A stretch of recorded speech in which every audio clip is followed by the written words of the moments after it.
Hi friends, welcome to யாஷிகர். நம்ம ரொம்ப ரொம்ப ஆர்வமா எதிர்பார்த்துட்ருக்க ஒரு ப்ரொடக்ஷனோட சீரியல் சீக்கிரமாவே வரப்போகுது. அத பத்தின அஃபிஷியல் அப்டேட் வந்து நேத்தைக்கு குடுத்திருந்தாங்க. திரு பிக்சர்ஸோடது. நம்மளோட சன் டிவில இவ்ளோ காலமா சீரியல்ஸ் பண்ணிட்டுருக்காரு திருமுருகன் சார். உங்க எல்லாருக்குமே தெரியும். சூப்பர் ஹிட் சீரியல், ஃபேமிலி ஓரியன்டடான சீரியல்ஸ் தான் மோஸ்ட்டா பண்ணியிருக்காரு. இதுவரைக்குமே அவரு. மூவி கூட அந்த மாரி தான் எடுத்திருக்காரு. இப்ப அவரு மறுபடியும் இன்னொரு ப்ராஜெக்ட் பண்ண போறாரு அப்படின்னு ஏற்கனவே வந்து அவருடைய யூடியூப் சேனல்ல அஃபிஷியலா ஷேர் பண்ணியிருந்தாரு. அந்த ஒரு பதிவும் உங்களுக்கு தெரிஞ்சது தான். சீக்கிரமாவே லான்ச் பண்றதுக்கு ஆடிஷன் எல்லாமே பண்ணாங்க. ட்வின்ஸா இருக்கணும் அப்படின்ற மாரியும் அப்டேட் குடுத்திருந்தாங்க. மேபி ஹீரோயின்ஸ் வந்து ட்வின்ஸா இருப்பாங்களா அவரோட ஸ்டோரியில அப்படின்னு தெரியல. அந்த மாரி அப்டேட்டும் குடுத்து செலக்ஷன்லாம் நடந்து முடிஞ்சது. ஆனா ரொம்ப நாள் ஆச்சு.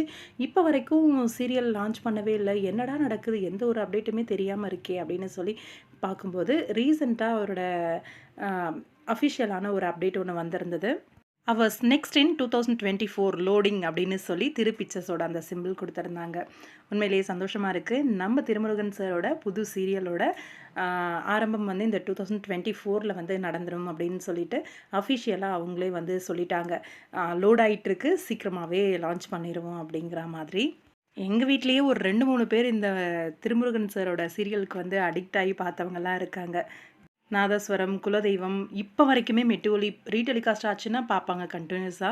அந்த அளவுக்கு திருமுருகன் சாரோட சீரியல் வந்து எல்லாரையுமே கவர்ந்துருச்சு. ரொம்ப விரும்பி பார்க்கக்கூடிய பெர்சன்ஸ் எங்க வீட்லயுமே இருக்காங்க.